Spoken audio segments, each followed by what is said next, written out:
ओम कृष्णाय वासुदेवाय हरिये परमात्मने प्रणत क्लेशनाशाय गोविंदाय नमो नमः।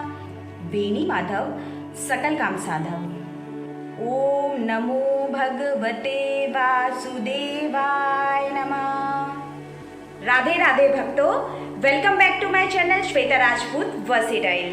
तो भक्तों, आज मैं आपको कृष्ण जन्माष्टमी की व्रत कथा सुनाने जा रही हूँ, तो कृपया करके ये कथा ध्यानपूर्वक सुनिएगा। जन्माष्टमी यानी कन्हैया का जन्मदिन भाद्रपद माह के कृष्ण पक्ष की अष्टमी तिथि को मनाया जाता है। इस दिन भक्त मध्य रात्रि में कन्हैया का श्रृंगार करके भोग लगाकर उनकी पूजा अर्चना करते हैं। इसी के साथ कान्हा के जन्म की कथा सुनते हैं। मान्यता है कि कन्हैया जन्म की ये अद्भुत कथा सुनने मात्र से ही सभी पापों का नाश हो जाता है। साथ ही मुरली मनोहर की कृपा से जीवन में सुख शांति और धन ऐश्वर्य का वास होता है। तो भक्तों, आइए अब हम सुनते हैं जन्माष्टमी की व्रत कथा।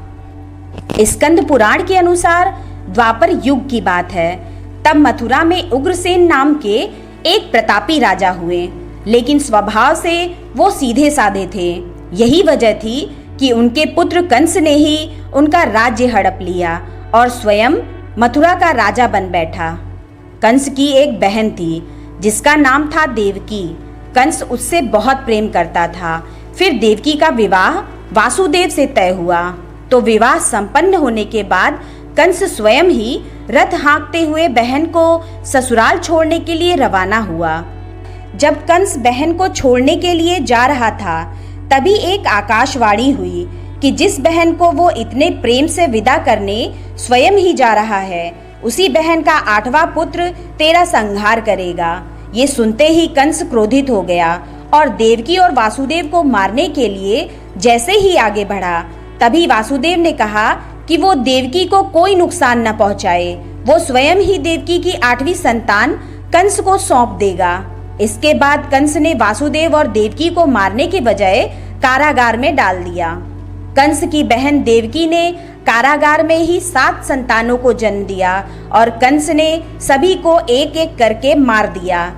इसके बाद जैसे ही देवकी फिर से गर्भवती हुई, तभी कंस ने कारागार का पहरा और भी कड़ा कर दिया। तभी भाद्रपद माह के कृष्ण पक्ष की अष्टमी को रोहिणी नक्षत्र में कन्हैया का जन्म हुआ। तभी श्री विष्णु ने वासुदेव को दर्शन देकर कहा कि वो स्वयं ही उनके पुत्र के रूप में जन्मे हैं। श्री हरि ने वासुदेव जी से कहा कि वो कन्हैया को वृंदावन में अपने मित्र नंद बाबा के घर छोड़ कर आएं और यशोदा जी के गर्भ से जिस कन्या का जन्म हुआ है उसे कारागार में ले आएं। यशोदा जी के गर्भ से जन्मी कन्या कोई और नहीं बल्कि स्वयं माया थी। ये सब कुछ सुनने के बाद वासुदेव जी ने वैसा ही किया। वासुदेव जी ने जैसे ही कन्हैया को अपनी गोद में उठाया, कारागार के ताले खुद ही खुल गए। पहरेदारों को अपने आप ही नींद के आगोश में आ गए। फिर वासुदेव जी कन्हैया को टोकरी में रखकर वृंदावन की ओर चले।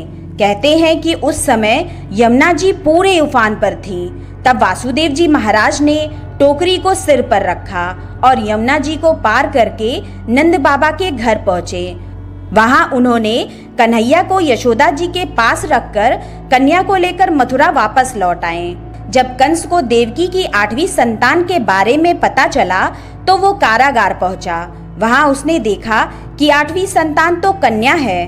फिर भी वो उसे जमीन पर पटकने ही लगा कि वो माया रूपी कन्या आसमान में पहुंचकर बोली कि रे मूर्ख, मुझे मारने से कुछ नहीं होगा।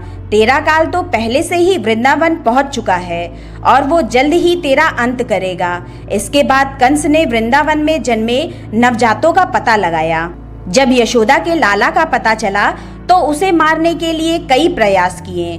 कई राक्षसों को भी भेजा, लेकिन कोई भी उस बालक का बाल भी बांका नहीं कर पाया। तो कंस को ये एहसास हो गया कि नंद बाबा का बालक ही वासुदेव देवकी की 8वीं संतान है। कृष्ण ने युवावस्था में कंस का अंत किया। इस तरह जो भी ये कथा पढ़ता या सुनता है उसके समस्त पापों का नाश होता है, साथ ही सारे कष्ट दूर होते हैं। कन्हैया की कृपा से व्रती के जीवन में सुख समृद्धि का वास होता है। तो भक्तों बोलिए राधे राधे। हाथी घोड़ा पाल की जय कन्हैया लाल की। भक्तों, अगर आपको ये कथा पसंद आई हो तो मेरे चैनल को सब्सक्राइब कर ले और बेल आइकन प्रेस करना बिल्कुल ना भूले, जिससे मेरे आगे आने वाले लेटेस्ट वीडियो को नोटिफिकेशन आपको तत्काल मिल सके। मेरे इस वीडियो को लाइक एंड कमेंट्स करना बिल्कुल ना भूले। मेरे इस वीडियो को अपने फेसबुक, व्हाट्सएप, इंस्टाग्राम पर जरूर शेयर करें। तो भक्तों, यही मैं अपना वीडियो समाप्त करती हूँ। मिलते हैं नेक्स्ट वीडियो में, तब तक के लिए राधे राधे।